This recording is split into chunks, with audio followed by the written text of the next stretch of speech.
சுடு மாத்திரை. அந்த அந்த நரம்பு மாத்திரை எடு. நரம்பு மாத்திரை எங்க வந்துகிட்டு இருக்க? நீ சொன்ன 10 நிமிஷம் முடிஞ்சு போச்சு. இதுதான் இவளை வெளியே விடவே பயந்தேன். ஒத்த கால்ல கண்டிப்பா போயா அவன்னு அடம் பிடிச்சு அப்படின்னு போனான். இப்ப இவன் வரும்போது எவனாவது கையையே பிடிச்சு இழுத்துறானா இவனா பண்றது? பெல் அடிக்கிற சத்தமும் கேட்கல, இதுலயும் பெல் அடிக்கல. இந்தாடி எங்க போய் இருக்க? நீ இந்த அவரை அந்த அவரை டிமிக்கி கொடுத்துருக்கா.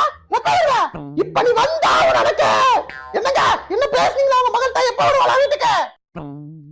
இனிமேல் அங்க போறேன் இங்க போறேன் இவ கூப்பிட்டா அவ கூப்பிட்டா நீங்க தாவு போ. ரவண்ட காலை வெட்டி அடுப்புல வைக்கிறேன். எவ கூப்பிடுறாளோ அவ காலை வெட்டி அடுப்புல வச்சு